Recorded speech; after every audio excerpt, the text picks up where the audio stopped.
Assalamualaikum warahmatullahi wabarakatuh. Alhamdulillahi rabbil alamin. Wabihi nasta'inu ala umurid dunya waddin. Asyhadu an la ilaha illallah wa asyhadu anna Muhammadan abduhu wa rasuluh. Allahumma salli ala Sayyidina Muhammad wa ala alihi wa sahbihi ajma'in, amma ba'd. Ibu bapak, saudara-saudara sekalian, pemirsa Selebes TV yang insya Allah dimuliakan dan dirahmati oleh Allah Subhanahu wa ta'ala. Suatu ketika Rasulullah Sallallahu Alaihi Wasallam bertanya kepada sahabat, "Atadruna manil muflis?" Saudara-saudara sekalian, tahu tidak siapa yang bangkrut di akhirat kelak? Macam-macam jawaban sahabat. Ada yang berkata, yang tidak sholat ya Rasul. Nabi jelaskan, dia sholat, bahkan bukan cuma 5 waktu, sunnah-sunnahnya pun cukup. Yang tidak puasa Ramadan ya Rasul, dia puasa, bahkan Senin Kamis pun lancar. Yang tidak bayar zakat mungkin ya Rasul, dia bayar zakat, bahkan bayar sedekah. Oh, mungkin yang tidak menunaikan ibadah haji ya Rasul. Nabi menjelaskan, dia haji bahkan umroh tiap tahun. Kalau begitu sahabat bingung, lalu bertanya, kalau begitu siapa yang bangkrut di akhirat kelak ya Rasul?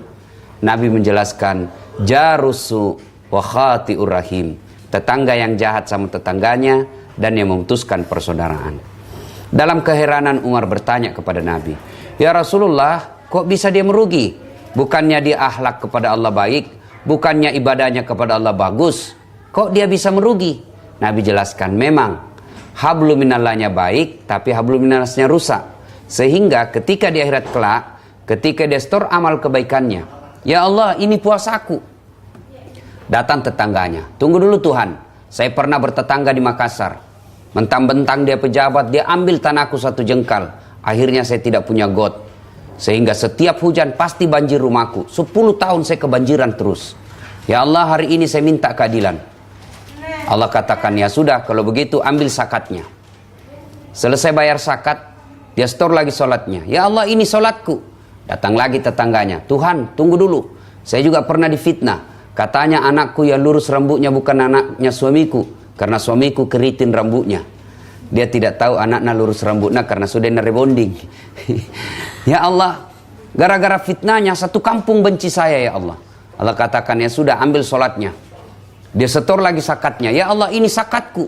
Datang lagi tetangganya. Tunggu dulu Tuhan, saya juga pernah difitnah. Katanya mobilku hasil korupsi. Gara-gara fitnahnya 1 kampung benci saya. Saya minta keadilan ya Allah. Allah katakan, ya sudah, ambil zakatnya. Habis amal kebaikannya. Capuk mana nih amal madecena. Habis semua amal-amalnya. Masih ada yang datang nuntut. Ya Allah, saya juga pernah disakiti. Saya pernah difitnah. Gara-gara fitnahnya saya dibenci 1 keluarga. Saya minta keadilan ya Allah. Lalu ini orang tadi yang banyak amalnya berkata, ya Allah, tekam mami carana. Bagaimana mi lagi caranya nih Tuhan? Nah, habis mi amalku. Allah katakan, supaya adil, ambil dosanya orang yang pernah kau sakiti hatinya. Na'udzubillah min zalik. Amal-amal kebaikannya, deposito kebaikannya kepada Allah, ibadah-ibadahnya kepada Allah hancur, habis oleh karena perbuatannya sendiri. Bahkan dosa-dosanya orang lain masuk menjadi tanggung jawabnya. Pemirsa Selebes TV yang saya muliakan, inilah kategori orang yang bangkrut di akhirat kelak. Mereka yang hablum minallahnya baik, sementara hablum minannasnya rusak. Bagaimana cara memperbaiki hubungan kepada tetangga? Ada tradisi kampung yang sudah mulai hilang sekarang ini. Saya masih ingat waktu kecil saya dulu di kampung, ada istilah pasi sapi bepah, bertukaran kue. Kalau bahasa ekonominya barter. Mamaku misalnya bikin 1 jenis kue jalang kote, tapi agak banyak jumlahnya, kasih ke tetangga. Kemudian tetangga bikin onde-onde, tetangga pun barter dari jalang kote jadi onde-onde. Akhirnya 1 rumah bisa menjadi mengkonsumsi beberapa jenis kue, padahal cuma 1 yang dibikin. Kenapa bisa terjadi begitu? Karena tetangga pada saat itu masih ada jiwa semangat untuk bertukar kue dalam rangka saling menghargai tetangga. Ini yang mulai hilang di tengah-tengah kita. Pemirsa Selebes TV yang saya muliakan. Nah, ada yang berkata, tetangga aku saya jelek sifatnya Ustadz. Kenapa? Kalau putar radio selalu membantah. Kan biasa kita merasa kita punya hak. Kita merasa bahwa kita yang punya radio. Akhirnya apa? Mutar radio keras-keras. Masuk ke rumahnya orang. Tetangga tak lagi sakit gigi. Begitu dikomplain, apa nak bilang? Saya punya rumah, saya punya radio. Tetangga juga bisa komplain. Radio rumah-rumahku, pintu-pintuku, telinga-telingaku. Kenapa masuk suara radiomu masuk telingaku? Itu kan bisa jadi seperti ini. Kita bertengkar gara-gara tidak ada pengertian.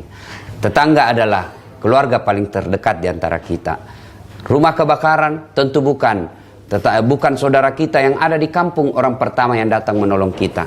Ketika kita ada musibah, tentu tetanggalah orang pertama yang akan hadir memberikan bantuan. Oleh karena itu, kita ingatkan kembali orang-orang yang merugi di akhirat kelak. Rasulullah menjelaskan, jarusu wa khati'ur rahim. Tetangga yang jahat sama tetangganya dan yang memutuskan tali persaudaraan. Demikian, semoga ada manfaat. Saya Das'at Latif untuk Slebes TV. Assalamualaikum warahmatullahi wabarakatuh.